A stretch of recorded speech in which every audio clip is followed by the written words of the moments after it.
welcome, and you know, thankfully this is your final night, and I know you're glad to be through this, and you've all done a great job, and we appreciate all of your participation. I've already talked to you about the timer.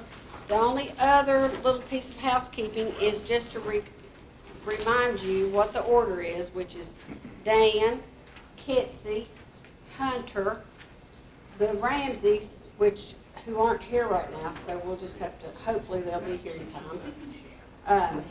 Josh, Scott Sosha, Jennifer, and Daisy's last. So, yes. I'll be happy to introduce the judges. So the judges tonight are from my left to right, are Jack Phelps, who is on the Washington County IDA Board. He's also on the Virginia Highlands Small Business Incubator Board. Angie Wilson, who is a past contestant and a past winner, who owns Cutting Up. Sally Stringer Scott, who is with First Community Bank, who are one of our funders. And Donna Quetch with the Abingdon Town Council, who is also one of the funders for tonight, or for the whole business challenge. So thank you all judges for coming. Without further ado, because I know you all are getting nervous, and don't be nervous.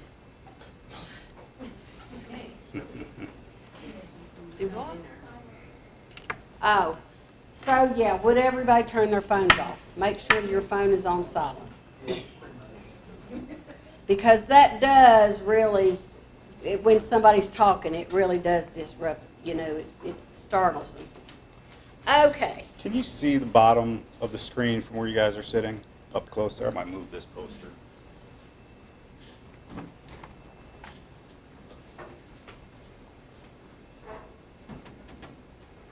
Okay.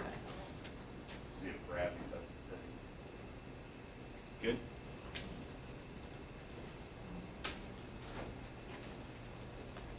Okay, are you ready? Ready when you are. Okay, Nita.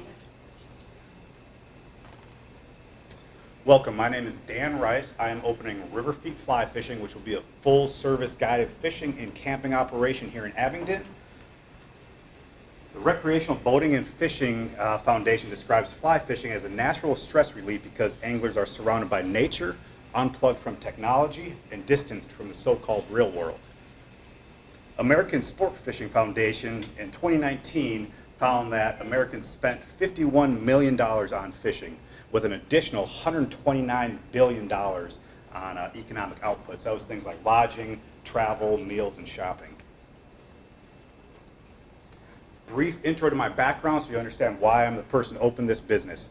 With a degree in watershed science, while in college I helped open the first fly fishing only guide outfit into the Boundary Waters Canoe Area Wilderness. That led me to work for the United States Geological Survey in Wyoming, where I studied the hydrodynamics of high elevation trout streams across the state. Most recently, I managed the largest fleet of fishing guides in the state of Montana. We've had clients from around the world, bringing them into remote locations like Yellowstone National Park, Beartooth Mountains, Bob Marshall Wilderness, and we were averaging 30 bookings a day at $600 a trip. That was $18,000 a day. Balanced out for the slow season, we grossed around $3.3 million a year, not including lodging or gratuity. So why fly fish? A 2020 special report by the Outdoor Foundation indicated that 7.8 million people went fly fishing that year, which was up 42% from 2010. When asked why, 51.5% of them said it was to be close to nature. Which brings us here to Southwest Virginia, where we have truly world-class fly fishing opportunities. Within a 30-mile radius, we can catch brown trout, brook trout, rainbow trout, palomino trout, tiger trout, smallmouth bass, largemouth bass, striped bass, and even muskie. So the types of trips we're going to be offering, nobody else in the region is doing anything similar. The first one here is Bike and Fish the Virginia Creeper Trail. The Virginia Creeper Trail follows 13 miles of stream. That stream is ranked by the Blue Ridge Magazine as the #1 trout fisher in Southwest Virginia. It's also considered a top 5 place to bike and fish in the U.S. It also offers ADA accessible options so that we can bring clients with disabilities out fishing. We will be the only guide in the region permitted to operate commercially on that section of trail. The backcountry bronzeback float, I'm super excited about this one. We offer 5 river miles of floating fishing. Throughout that entire duration, you won't see another house, car, or angler the entire day. What you will see is awesome fishing, as well as a diversity of wildlife, including osprey, eagles, otters, turkey, deer, and even the occasional black bear. Bob Clouser, he's kind of famous in the fly fishing world. He's fished all over the place, written books, etc. He says the bronzeback is his favorite fish to target with a fly. This one's super cool. It's called Float and Fish to the Winery. So we have partnered up with a local landowner and Abingdon Vineyards. Our clients can just kind of kick back, relax, enjoy the day relaxing on the boat, or for the avid angler, they can really get at it and work hard catching that diversity of fish in the river. It's also an awesome opportunity for us to cross-promote with the vineyard, both regionally and nationally. The Tennessee tailwaters, all right, so only 25-minute drive from Abingdon is this world-class fishery. It's been called the top 10 tailwater by Fly Fisherman magazine. There's over 7,000 trout per mile, and just last year in October of 2022, a world record brown trout was caught there on a fly rod. You know what's also really cool about this? Nobody in Virginia is marketing this as a tourist opportunity. When people are coming here to fish that, they're staying in Bristol, Tennessee, they're staying in Elizabethton, Tennessee. So this provides an awesome opportunity for us to help bring people into Washington County. All right, what goes better with fishing than camping? So we have 3 different camp options. We have our overnight on the Virginia Creeper Trail. This is for the true adventurer, get back in nature. Our South Fork Fish Camp, we partnered with a local campground that has designated a campsite on top of a hill exclusively for our use. Views of White Top Mountain, walking access to the river, and private access on the Virginia Creeper Trail. And then our Wild Water Fish Camp. That trip we will spend the day hiking and fishing the backcountry, chasing Virginia's only native trout, which is the Appalachian brook trout. Lodging partners. So we have partnered with the Martha Washington Inn and Spa here in Abingdon. This is for clients who want world-class hospitality, looking for more of a social environment during their stay. It also provides them direct access to shopping at our restaurants and gift stores, etc. We are doing businesses for brand awareness. We're doing partnership with other businesses for brand awareness, such as fly tying, training, casting demos, etc. And we're also partnering up with other outdoorsy businesses for recruiting local volunteers for like streamside conservation, keeping our rivers beautiful. So who is the client? People who fly fish. If you see that left chart there, that's age. You can see it's pretty evenly distributed. The next one over, green, that's income for average fly anglers. You'll see it's predominantly there, 25,000 to 75,000, so that's middle class people. The top bar, that's gender distribution, so 64% male, 36% female. What this data tells me is that fly fishing is a sport accessible to everyone. Competition, about 30 miles away, there's an outfit in Piney Flats, Tennessee. They have 17 guides. They also have 2 fishing lodges, 100% bookings through the busy season. And then up in Eagle Rock, Virginia, there's another guide that employs 4 full-time fishing guides, and they also offer like some glamping options for their clients. So what does success look like? For us, that is to add to the local economy directly with each client who visits us, shopping at gift stores, dining in our restaurants, travel expenses, etc. And as we grow, we will add employees, so we'll be able to employ members from our community and our target audience. So we want to target new regions. So imagine, say, if you live in Maine or Minnesota or Montana and it's February and it's negative 20 degrees, right? Here in Abingdon, it's 50 to 60 degrees. So why not leave there, come visit us for a few nights, get your fishing fix in. So my ultimate goal with this business is to make Southwest Virginia a fly fishing destination while expanding our outdoor recreation reputation to a larger audience. And as planned, I came in a little under time, so we have a little extra time for questions. Very good. Judges? So judges, we allow, you know, a couple of questions, not a whole 5 minutes, but do any of you have questions? Angie? So I noticed that the target client that you're trying to reach is a middle class person. But with the market, which is a great idea, Mhm. have you looked into trying to partner with any of the local Airbnbs or other places here in Abingdon? It's a great question, Angela. So we did. We have partnered with one other Airbnb. They're called Heartwood Farms. If you're familiar with the area, it's about halfway between here and Damascus. And you know, we'll add more as we grow, right? Like we don't want to overburden ourselves in year one, but we want to make sure we have enough variety of options that we can cover the different types of clients who are going to come visit us. Thanks. Anybody else? Okay, good, thank you. Kitsy is next, and I'm gonna help her set her computer. Thank you.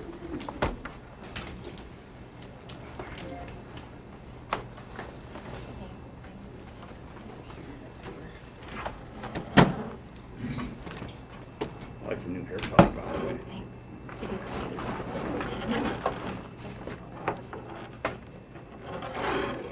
Oh, this is not HDMI. HDMI is this. Okay. There you go.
I don't know what that is.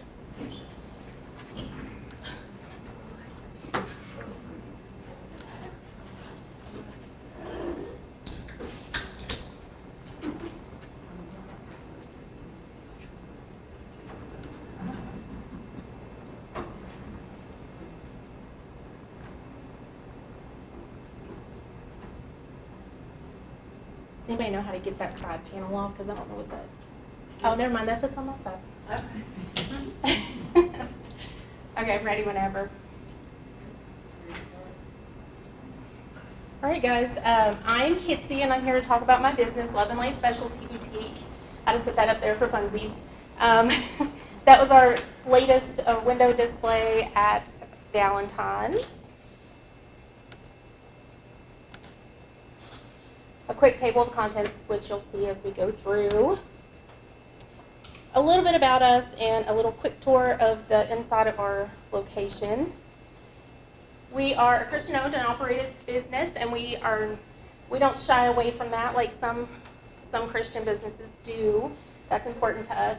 We don't only offer clothing and accessories in our store. We also give our local merchants that are crafters and artisans specifically a place to put their items. And we are a little bit different than the local market on Main type of business. We don't allow anything except for handmade items, except for our boutique stuff, because we want to give them an opportunity to shine. We also offer them website space, so they have an opportunity to sell online as well.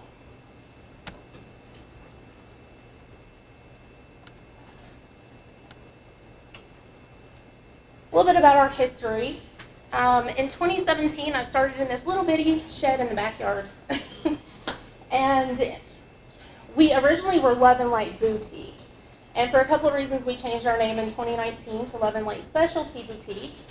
And in late 2020, we opened our first brick and mortar store at 613 East Main, which is a little bit closer to the Cinemall, so we were a little bit out of the way, but we loved it. We loved our space. This was before we moved in, but you couldn't tell we were really a boutique. So we were super blessed whenever we got to relocate to our new location at 266 West Main Street. It's not really new anymore. It's been almost a year.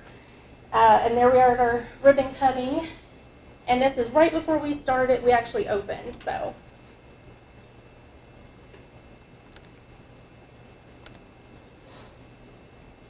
I won't go super in depth, but we really just want to strive to be great at customer service and offer a large amount of items with maintaining our core principles and continuing to grow at a decent pace. We don't want to grow too fast, which we have been in business now for 6 years. And here's our mission. We want to embrace uniqueness, adventure, and growth, and that is our biggest part of that. And we want to make everybody feel included, and we are size inclusive, speaking of. That's important for us because we do have a lot of folks who come to Abingdon to visit, and we want to make sure that we offer lots of sizes and lots of styles. We tend to be a little bit eclectic. A little bit about me. In 2016, I adopted my boys. And I was like, holy moly, what am I going to do? Because I got to take care of these kids, and kids are expensive. If you have kids, you understand. So with a passion for spreading God's love and light into the world, I was inspired to open Love and Light Specialty Boutique. And it started out as a little side gig because I was a counselor for 15 years.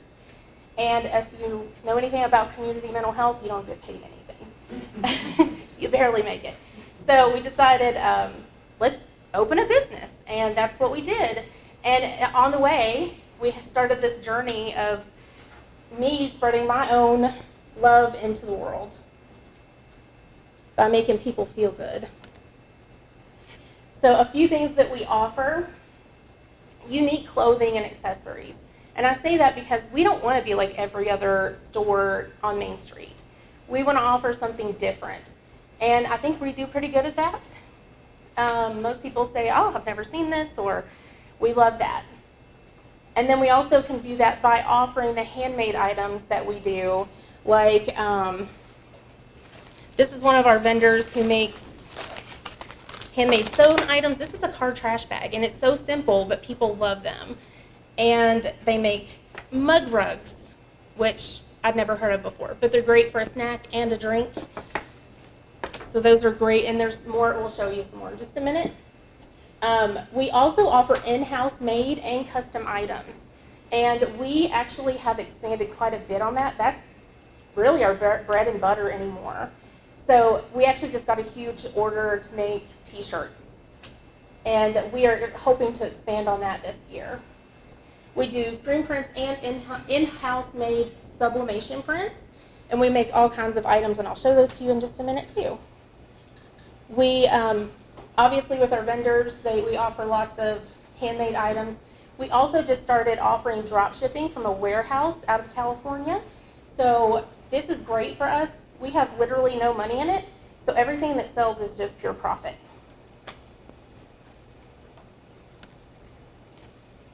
Here are some of the items that we offer, and on the judges table I put a couple of our t-shirts. Our biggest seller is the I Love God, but some of his children get on my nerves. We keep it in the window all the time. We hear a giggle and they turn around and come back. And then we do lots of custom items. This was for a customer who wanted to give some gifts to some folks who were coming to visit. And then our Virginia Creeper Trail shirt is one of our designs, and that is our other big seller. And then here are some of our vendor items that are great sellers too. And honestly, our clothes are like important, but they're not our big bread and butter.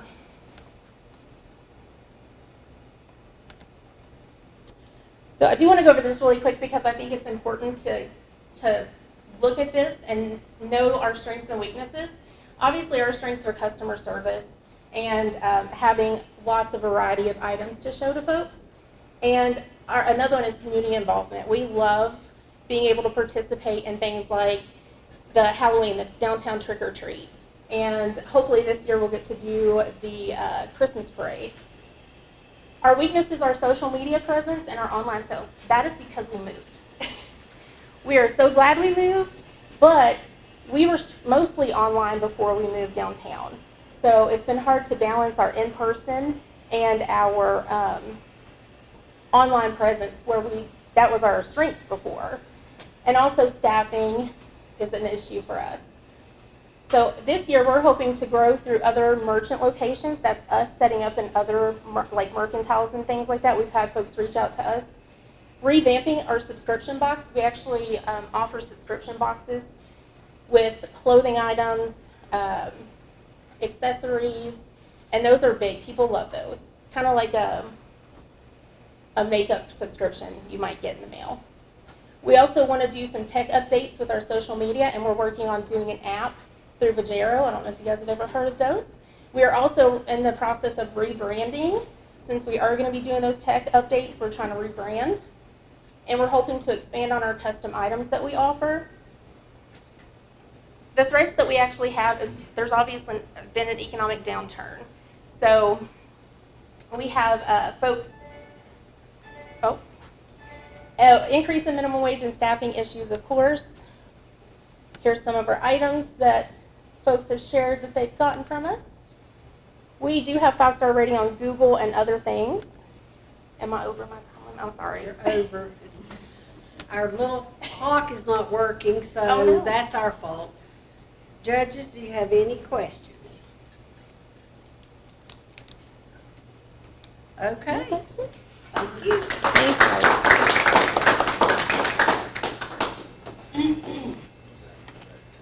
Hunter. So the clock is not working. The green is working and the red is working, but the yellow is not working.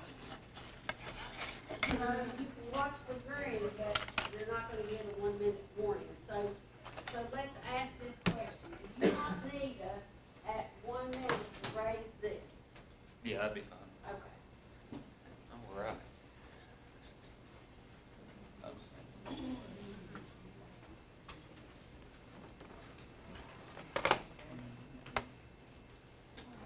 This goes back into here. Mm-hmm. If you're going to stand up.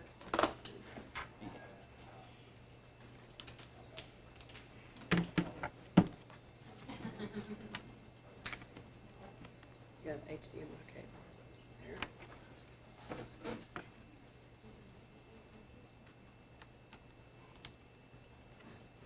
And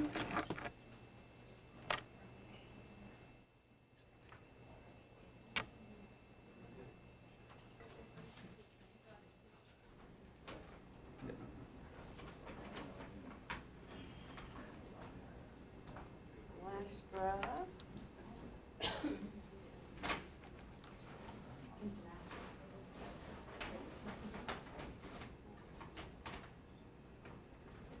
And it'll be I think the second one's I don't know why it does two on there, one of them got two. Yeah. Okay. So, I'm not great at this. How do I make this full screen? Right here? Yep. Okay.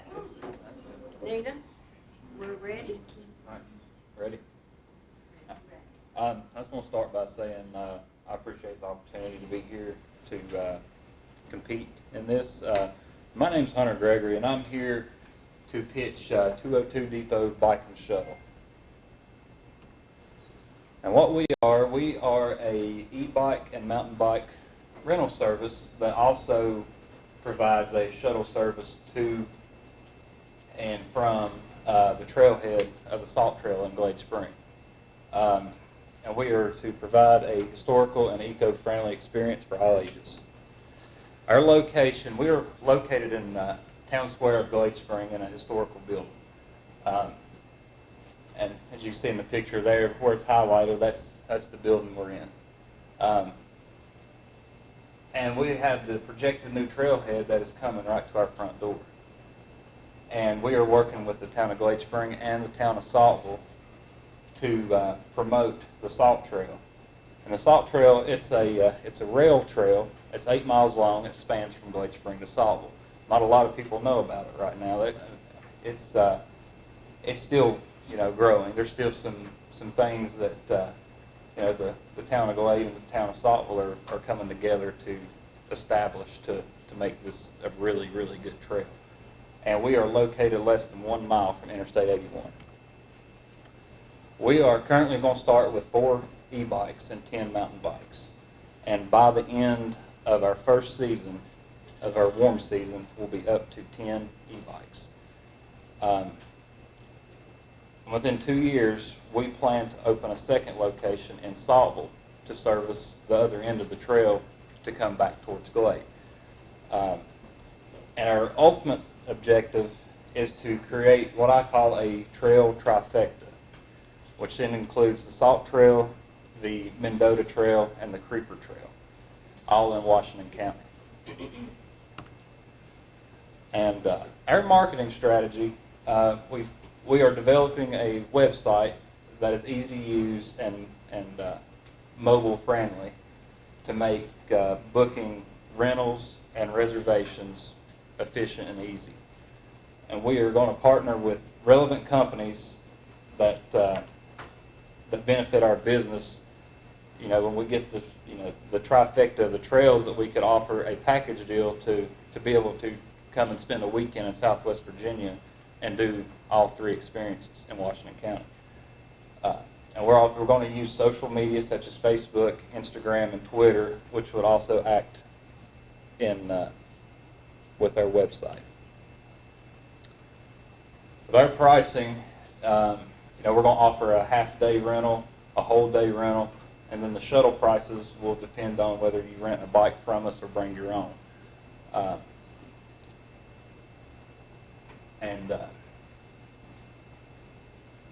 Which we got the e-bikes, the mountain bikes, and our prices are based off of what's obtainable in the industry. Because if we come to the next slide, we have no direct competition. There is nobody else that is doing bike rentals or any other kind of outfitting for the Salt Trail. Our location is one of our biggest strengths because the trailhead is coming right to our front door. And if we could get just 10 to 15% of the consumers that go to the Creeper Trail, not only would it make us very profitable, but it would also make a huge economic impact in the town of Glade Springs. And we have all the community support we can get from the town of Glade and the town of Saltville. That's it. Any questions? What was your marketing strategy again on trying to get people pulled from the Creeper Trail to the Salt Trail? Instead of just marketing the business, we're going to be marketing the trail as well. Okay. That's in with it to make this trifecta of all these trails within Washington County. You started out by saying 4 e-bikes. How many mountain bikes was it? 10. 10. Yeah. Thank you.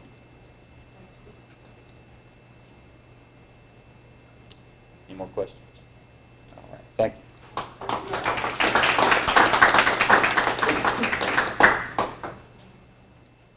think you have to object to this to make it If you not. wanted to, if you don't, you have to safely eject. I don't. Not on this, I'm not used to your computer.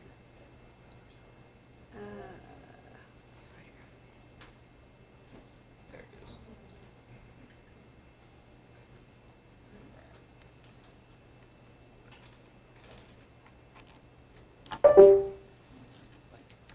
Here you go. So, Scott Ramsey is next. Yeah, thank you.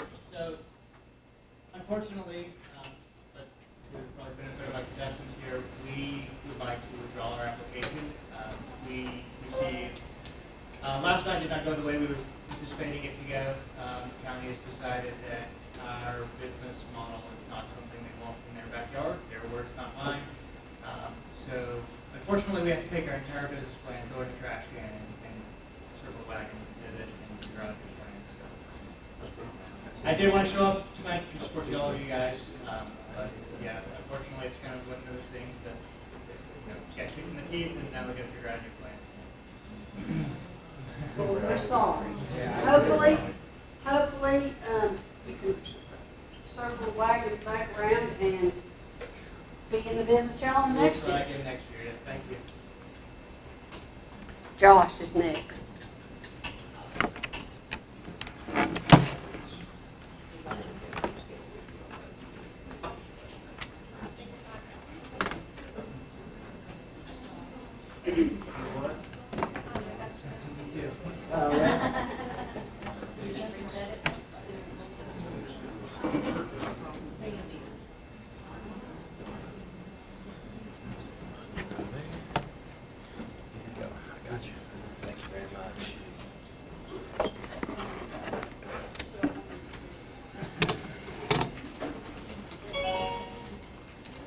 I'm out of time already? Thanks, guys.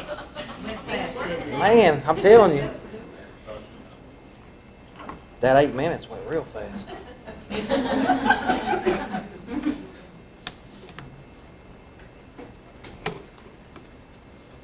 Sweet.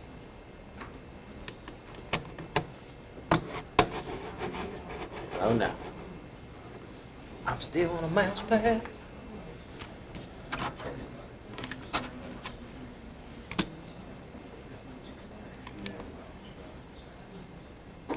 Help if I put my thing in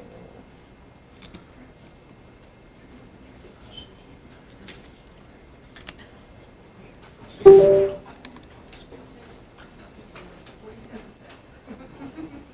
All right. I can put the timer on my phone if you want me to. Oh, okay. I don't have a yellow light anyway. I don't even know when to mash the gas. No, it's working. It's working now.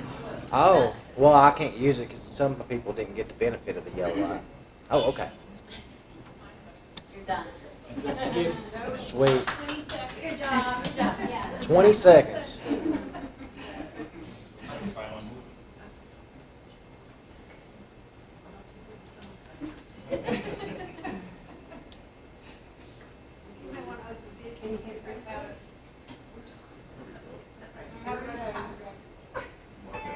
Workshops.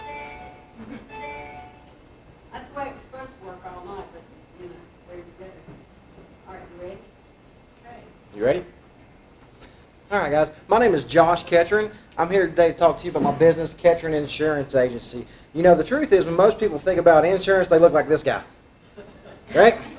Whenever you think about getting a quote, and why is that, though, right? The truth is that when we look, we talk to a lot of the people in the community and our current clients, and these are the problems, right? Value outside the policies we write. What's that mean? Usually we talk to people and they talk about how they only talk to their insurance agent after they get the bill in the mail where their renewal's gone up by 25%, and they're calling in to ask them why, right?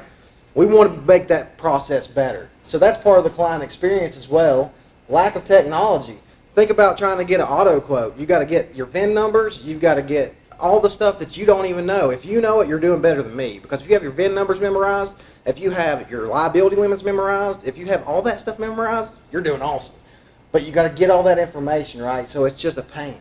Lack of communication, again, goes back to some of the things I hear from most people about their insurance agent. Unfortunately, it's an underserved community. Commoditized, not advised. What I mean by that is everybody wants to sell you on price. Truth is they don't have your best interest in mind, so they end up shorting you on coverage. You get into an accident, you get into something for your business, you're not covered, right? We want to make sure that that's different. And how do we change those things? We change those things by, first, relationships. If I know you, if I know what's important to you, if I know your family, I know how to make sure that you have a tailored package to your needs.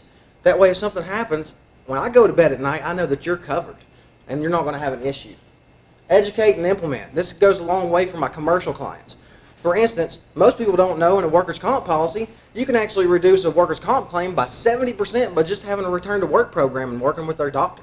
So if you have a $10,000 loss when it comes to your experience mod, right, and you get rated for the next year, that loss goes from $10,000 to $3,000. Wouldn't you like to know that as a business owner? Right? Specialize, not generalize. So when we niche ourselves out, we can make an efficient process and we can know that specific industry very well. So instead of being a generalist in everything and taking you 5, 6, 7 days to get a quote, when we specialize in those industries, we can make sure that you get a tailored package with the right carrier to make sure that you're taken care of whenever something goes wrong. Technology. This is huge to me. While we don't think technology can replace the human, it can enhance the human experience. So for instance, we have a piece of technology that if I send you a link and you have an online account with your current carrier, you put in your username and password, it securely sends me in 30 seconds your VIN numbers, your driver's license numbers, everything I need to quote your auto insurance. Same thing with your business insurance. And then we can review your current policy and make sure that you have adequate coverage to advise you properly. Multiple carriers for tailored solutions. What this means is we've hand-selected our carriers very, very intently to make sure that we know we have good partners, not just somebody who's going to write you a cheap policy and then bail when something happens, right? Target market. So this is a very simple index. I've got the commercial and the personal. That's our two major lines. Our personal lines are from clients that are aged 30 to 55. And the reason that is because they generally are going to have multiple cars, they're going to have homeowners, they're going to have other toys that can be utilized to round that account. Insurance Journal did a research that showed that when a customer has one account, then they go to 3 different lines of insurance with you, their retention is 80% higher, right? Commercial, this is done with the Census Bureau. So in that sector in 60-mile radius, there's 121,287 folks that meet that criteria. Commercial, we actually put a system in place to actually help with our lead generation. We put in there 5 to 49 employees. Within our 60-mile radius in the states that we're licensed in, there's 52,376 businesses within that. Now, if we capture just 1% of that, that's $1.7 million in revenue. Not a bad deal, right?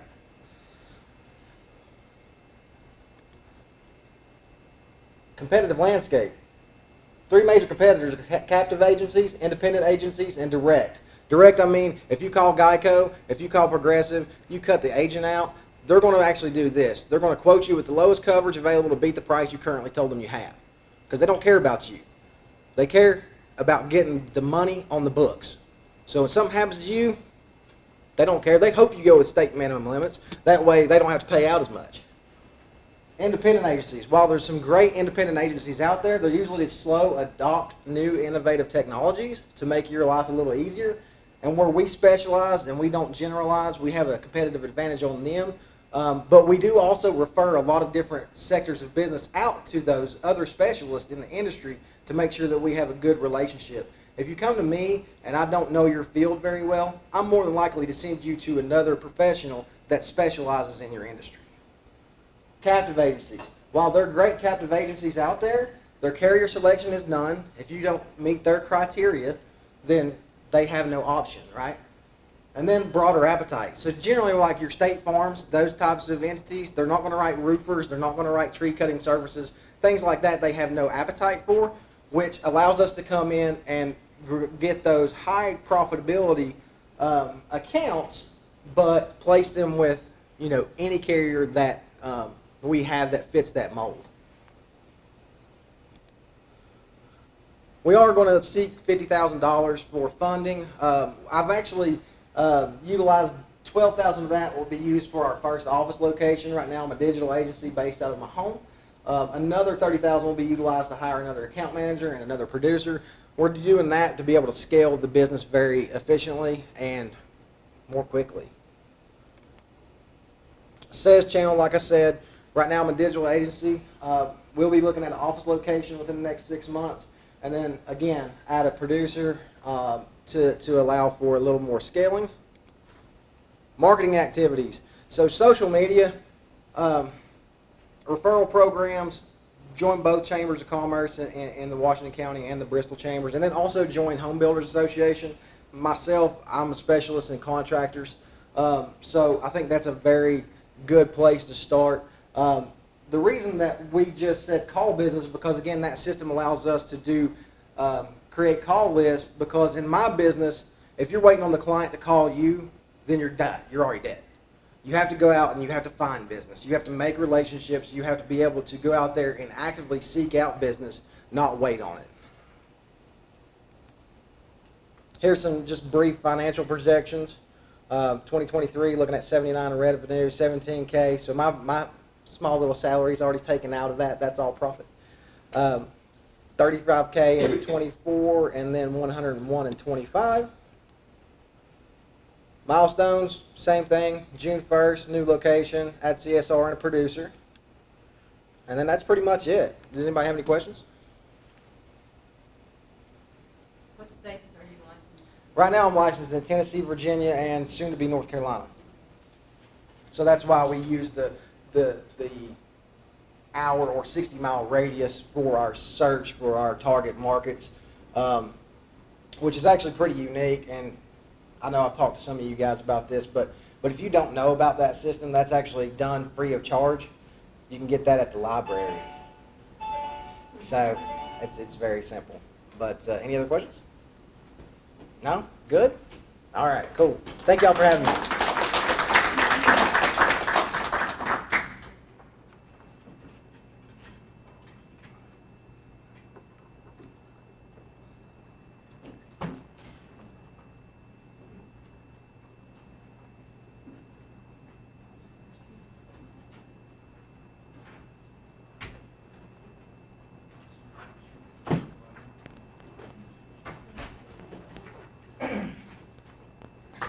I'm ready.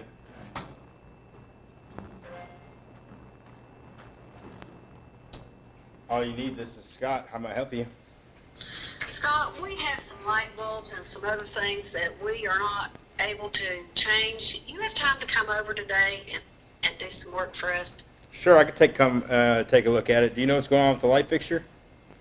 I have no idea. I'm not tall enough to even get to it. All right, I'll come check it out. Okay, thank you.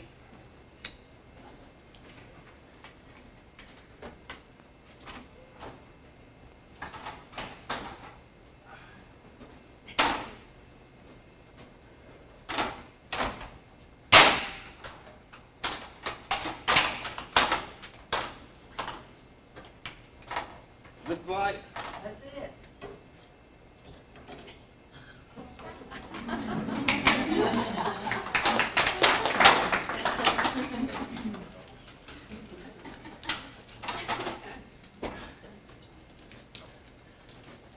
So my name is Scott. I currently own a handyman business called All You Need Is Scott. I've been in business for about 3.5 years now. I am licensed and insured to the town. I'm currently working on my contractor's license for Class C. Eventually I'll grow into a B and hopefully an A one day. I basically specialize in kitchen faucet replacements, light fixtures, garbage disposal, dishwashers, any small stuff that a client might need, that they can't do. Some plumbing repairs, electrical. If I can't do it, I'll find somebody who can. I know contractors, so they can do bigger stuff that I can't do. And I won't do stuff that I'm not knowledgeable in. I don't do decks. I don't do roofs. I don't like heights, but small stuff. But yeah, I'll tell you where to go, and we'll work together. Let's see. I was in the Navy, and then I used to work on yachts back in Norfolk where we came from. I did that for 10 years, so I'm pretty good with the clientele. All my business is through word of mouth. I haven't advertised. We're going to eventually set up like something social media so we can do profile pictures of just like jobs that are done. Or like I want to expand into bathroom remodels and kitchen remodels, so I can show pictures of the kitchens before and after in the bathrooms. Other than that, I think that's pretty much it. It's just Judges, do you have any questions? Are you paid up front? Do you invoice? How are you gonna? I go through QuickBooks, Okay. so I'll do the job. I'm hourly plus materials, so I'll do the job. I'll type up an invoice of a report of what was done, and then, like, say if I change out a kitchen faucet, I'll go home, type up the report, send it. Not yet. I'll wait till the next day, make sure that there's no leaks from the faucet. Sometimes there's a leak after I leave or something like that. So I'll say, hey, don't put anything under the cabinet till tomorrow. If there's no leaks, let me know. Then I'll shoot the invoice off and you can pay online or send a check. When will you have your contractor's license? I am working on that. I just took the pre-course right before we started the business challenge, so I kind of put that on hold because this kind of took a little priority, but it should be the next 6 months. Are a lot of these handyman jobs seasonal? No, I'm booked up 2 months out right now. So, as much as I don't want to be, you know, I want some free time, but it's a good thing now. So, yes. I just think when we have beautiful days, that makes people want to do a lot of fixing up. Pressure washing. Yeah. Yeah. Judges, anything else? Okay, thank you. Jennifer?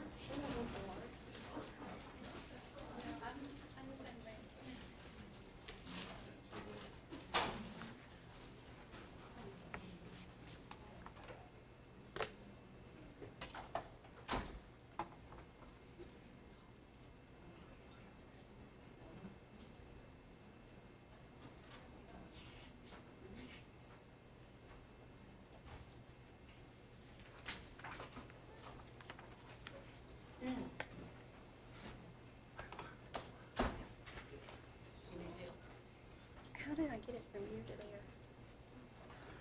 And can I put it here? Yep. And I just put it down there.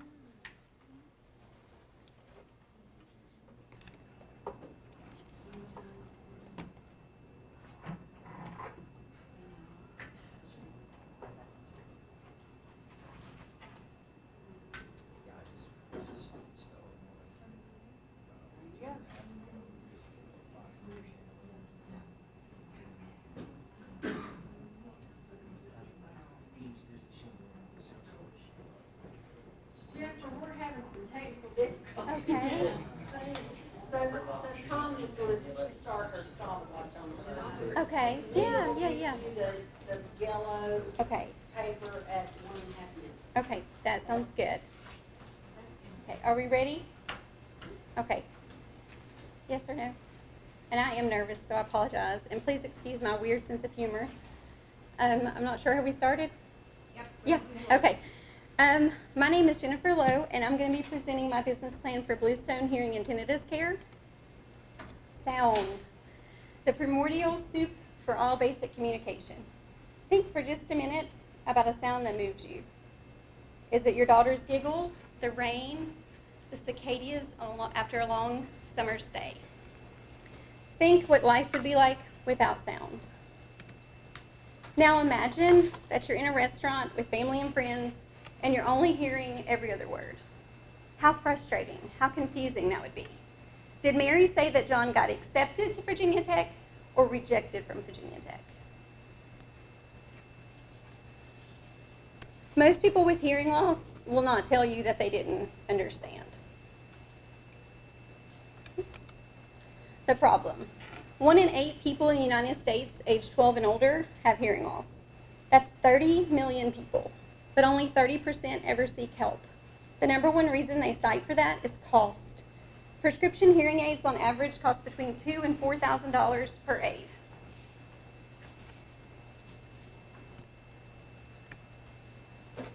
So back in October of just last year, 2022, the FDA passed a landmark ruling that allowed over-the-counter hearing aids. Now, most of these hearing aids do not come with any type of professional services. You order them online, they get shipped to you, you stick them in your ears, very little testing, and you have to be 18 years or older and have, at most, a moderate hearing loss to be able to use them. So why is treating hearing loss so important? Because recent research tells us that untreated hearing loss can lead to social isolation, cognitive loss, fall risk, depression, and dementia. You have 86 billion neurons in your brain. This imaging right here shows the widespread brain activity when music is played. So hearing loss actually is believed to increase the rate of atrophy in the brain. So sound is very, very important to the brain. Just a mild hearing loss increases your chances of dementia double-fold. So why not mitigate this with hearing aids? That's the big question. You know, throughout my audiology schooling, I went back to audiology school to become a doctor at 44 years old with 3 teenagers. And so I kept asking myself, why do more people not seek help? You're going to find some really weird little things in here, just thrown in here for my weird sense of humor. But did you know that cows produce more milk when listening to classical music? That is a fact. Farmers actually play this in their barns. So our target market at Bluestone Hearing and Tinnitus Care is over 7 counties in southwestern Virginia. In this area, there are 212,000 people, 50,000 age 65 and older. Of that population, 25% of them will most likely have hearing loss, so that's over 12,000 prospective patients in that area. But, here's the big but. In our area, the poverty rate is 18.2%, which is much higher than the national average of 11.2%. So how do we solve the issue? If cost is the problem, while they're not seeking hearing aids, how do we solve that solution, or that problem? We're the solution. So Bluestone Hearing and Tinnitus Care wants to offer exceptional patient-centered, not sales-centered, patient-centered care that has a more affordable price point. We want to do that by offering prescription hearing aids and over-the-counter hearing aids bundled with professional services. So seniors don't need to just order something and stick it in their ear. Get them back in clinic all the time. They need help. Lots of times they come in and they have the same questions for the same things that I just went over with them and sent them home with. They still have questions. So we want patient-centered care. So we are the solution. We also want to increase the helping rate from 45% to 65% by doing this. So healthcare, hearing healthcare, like all healthcare, is a business. We don't like to think of healthcare as a business, but it is. So we surveyed over a 30-mile radius and found 7 competitors. Only one, you can see this is us right here, Bluestone, actually has kind of any kind of similar model that we have, patient-centric and affordable. But that competitor, they don't offer over-the-counter hearing aids. So, did you know you can get hearing aids for your dog? You just have to go to the Fetch Lab. There's actually, I've thought about doing it myself actually. This looks exactly like my dog. So now to the financials. So how are we going to finance our business? My husband and I sold our house like last October. We moved. So we are putting $30,000 of our own money into funding this project and maybe having to take out a $20,000 line of credit. We were very skinny on everything that we did, and so any money from outside sources would be used for additional computers to help the efficiency of the business and to market those really rural areas. This is our forecast. So we're opening in May. At the end of 2023, we are forecasted to make $68,000 in net revenue. By the time 2025 gets around, and these are very conservative numbers, this is us using a $1,000 profit per hearing aid. That's really low. Just to let you guys know, hearing aids are marked up 65% when you buy them. So by 2025, we estimate a net revenue of $250,000. But this is the best part for me personally. This is the part that makes me smile. Is if we offer these over-the-counter hearing aids with professional services in our clinic, we get to help over the course of a 3-year period, over 100 people. Because this is the number of hearing aids, but of course, most people buy 2 hearing aids. So it's about 119 people, and we can still generate about $100,000 in income by doing that. So that's really important to me. This is our big marketing plan, which I'm not going to go over all of this, but a big part of our marketing plan will be working with other physicians, letting them know the importance of hearing health care on overall health, and helping them make referrals to our clinic so that we can better serve the patients in this area. We do have lots of other different things we're going to implement, but of course that depends on budget. We will be tracking this through patient intake data and making changes as needed. So, I want a profitable business. I want to make a comfortable living. But most of all, I want to help people. I do believe that we can have a profitable business and help people to hear better and live better. Thank you.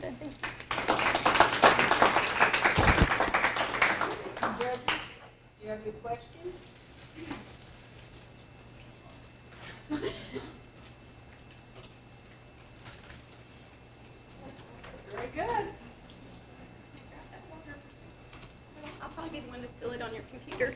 All right. Daisy Sturgill is the last presenter. And so, Daisy, if you will, put your paper here and not on top of it.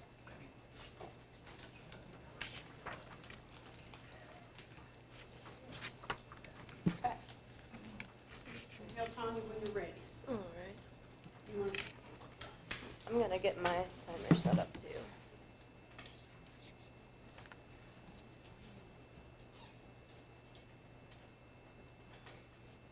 All right. Good evening, everybody, and thank you to the coordinators of this whole program for spending your time to help all of us beginning businesses. We appreciate the work you've put into the business challenge, and I personally appreciate all of the information I've gleaned from the experience. So without further ado, let's learn some more about Storm Brew Farm. I'll start by answering the most often asked question, how did you get the name Storm Brew? It starts in 2015 when my mother started dating her now husband Glenn.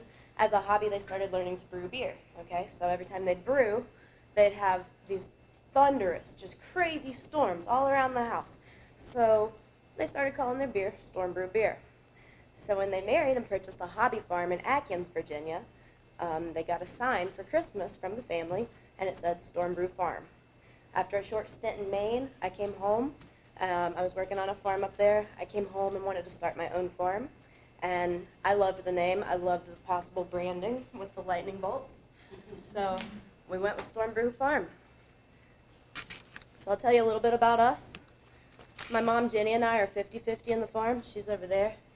I'm the talker. She works part-time off the farm as a graphic designer and has nearly 30 years of experience in design and marketing. She has a BS in graphic design from Radford University and has over 30 years of experience as a professional artist. She is a lifelong homesteader and has a wealth of experience with gardening and all things homesteading, making her a seasoned grower who contributes to all aspects of farm operations. She manages the bookkeeping, monitors email communications, and also manages taxes and other government interactions. A little bit about me. I've been farming professionally for 6 years, working on farms and running my own. And I have over 20 years, I reckon, of homesteading experience, because it's just what we've always done. I have a BS in environmental horticulture from Virginia Tech, and I've worked on Kentland Farm, Stonecrop Farm, Beeberry Farm, On the Mountain Farm in Maine, Dharma Farm in Maine. And then in the 22 last season, I managed a team of 8 interns, volunteers, which was really fun. We'd never had help before like that. And it's amazing to see that people just want to come out and get their hands dirty. It's fantastic. So I also have management experience in the service industry. I work up at the rooftop bar here downtown. That's my off-farm job. I have extensive experience with crop planning, field and greenhouse production, tractor and farm equipment operation, cultivation, harvest, and processing. With this experience, I manage the day-to-day tasks here on the farm. And then I have my part-time job downtown, which has helped me connect with a lot of local business leaders and other local, lots of leaders and businesses in the area. That's been one of the most significant booms to our business, is just meeting people and having them other business owners. So we also have this team of volunteers and interns that make things possible. At least 4 of last season's volunteers will be back for a second season. And we are also signed up with ASD's farm program, so we should be getting another intern this season. So we're very excited about that. So about the farm. We purchased this land in July of 2021. We were previously in Atkins, Virginia, where we were just noodling around with the farm. We purchased this land and started doing it in earnest July 2021. At that time, it was a totally underdeveloped hayfield, been sitting there waiting for us. It's 18.5 acres, just under an acre in intensive production. Over 9 acres of the property is prime agricultural soils. And since moving to the property, we have added a 2,000 square foot farm facility that includes 2 commercial kitchens, a public ADA restroom, a produce wash pack room, walk-in cooler, venue space. We've also added a 16 by 24 foot greenhouse, a 40 chicken coop, a tool shed, and a small barn for our guardian dogs. We have 2 Great Pyrenees. So you can see there, we're getting started on the field. We got our bees down. We've got a tarp there, tarping our second field. There's our graded pad before we had the footers poured, and you can see in the bottom right-hand corner, and that's our building going up. And then if you flip back and forth, here's the camper, and then there's the camper through the garage door of the building, just for a point of reference. And there we are marking off our rooms with string, concrete floor being poured, and then the building itself. And this is what it looks like now. This was for one of our cooking classes the other day. That's Mama behind the bar. The front kitchen is for demonstration. The back kitchen is more of a commercial kitchen. So, yeah, what do we do here? People are like, okay, so yeah, what is happening? We grow cut flowers. So we have a 23-week bouquet subscription where they are delivered to your door. We sell wholesale bouquets to local stores. We do holiday wreaths, and we do floral designs for weddings and events. And we also grow herbs. We sell herbs to the restaurants and to Lori at Appalachian Teas and Botanicals. Sell vegetables tailored to local chefs' preferences. I talk to the chefs before I do my crop planning for the year. They tell me what they want to cook, and I grow it for them. So it's a good partnership there. We teach classes about the homesteading, farm, garden, brewing, chicken, everything lifestyle. There's some classes from January and February. And then we also have events. We had speed dating last night, made a couple matches. All right, then we have our value-added products. So we've got the chocolates and the take and bake meals. And Jenny's going to bring around some chocolates for you all to try. We also have Hip Camp. We have 3 primitive sites back near our creek, and it's an excellent stream of passive income for us. All right, so who wants this stuff? Well, the interest in locally produced flowers and produce continues to grow, especially after the supply chain issues we realized during the COVID-19 pandemic. Consumers are aware of the importance of regional food systems, and that's something that we are working to strengthen in our area. And we also have young families moving to this area because of the low cost of living, and people want to get their kids out in the dirt. People want to get their families out in the dirt. People that have lost touch with farming and the land want to learn about this homestead lifestyle, which we've just been doing forever. We're in a perfect position to teach. So how we grow, we're no-till farmers. We grow in mulch, we don't till. It conserves water, reduces weeds, and adds organic matter to the soil. You can stick your hand almost up to your arm almost up to your elbow in our fields because of our methods. So these are some of our partners. We were lucky to partner with Food Country last year to get our bouquets in all 10 locations. That was a huge deal for us. All right, so what are we going to do this year? We're going to consolidate our gains. We've got the accounts already. We want to service them fully first before we continue to get more accounts. We'd like to increase our passive income by improving our Hip Camp sites so that we can charge higher amounts per night for the bookings. And then we'd like to expand our existing programs and really just get those nailed down. The use of the grant funds will be depending on which prize we get. It'll be used to just complete one thing that'll give us the highest ROI. Whatever project's going to do the best for the farm. So we're at the right time, right place. People are wanting local food. People are wanting local everything. We have the knowledge, the skills, and the drive. We have a space to give people the authentic Appalachian experience. Our off-farm jobs provide the cash flow as the farm continues to build. And then we'll increase sales this year with planned improvements.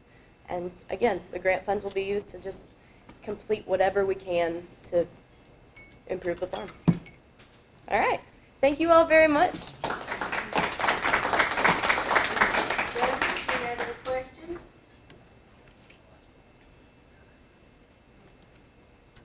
Where do you get your energy? It's called youth. Yes, yes. I was told to start doing what I like doing when I'm young so that I can not have to do something I don't like forever. So it comes from that. Good passion. Thank you. Any more questions? All right. Thank y'all. So that concludes all of our pitches tonight. Remember that if you have not turned your business plan in, it is due tomorrow by 5 o'clock in digital form. You can send it to Sandy's email address, my email address, or Nita's email address. Or the Washington Challenge, where they sent their application. Oh, okay, I'm sorry. Washington Challenge application. Gotcha. So does anybody have any questions, comments? You're welcome. Thank you all. We enjoy this annually. We enjoy crowing about how successful you all are. Even if we didn't have anything to do with it, we take credit. So.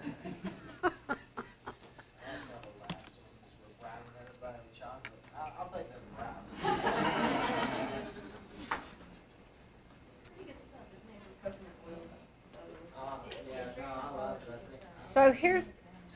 So here's the way the rest of this will go. We'll get the business plans in tomorrow by 5. They'll be forwarded to the judges the next day. The judges will read the business plans and score them. They have a score sheet just like these judges have tonight. In your written business plan, it's 2/3 of the grade, and the score of the pitch is 1/3. So everything you've done so far has been very important for your success, and we will tally the scores, and we will make that announcement at the breakfast, the Washington County Chamber IDA-sponsored breakfast on the 3rd Thursday of March, which is the 16th, March 16th, at the Higher Ed Center at 7:30. And you need to call the chamber and let us know, or you'll get an email. We'll have your email that you'll get us, they'll tune up. So let us know how many's going to be. Yes. So if you're coming to the chamber breakfast to see if you won, you have to let Nita know how many are going to be attending, because she has orders boxed breakfast for all the attendees, so she needs a head count.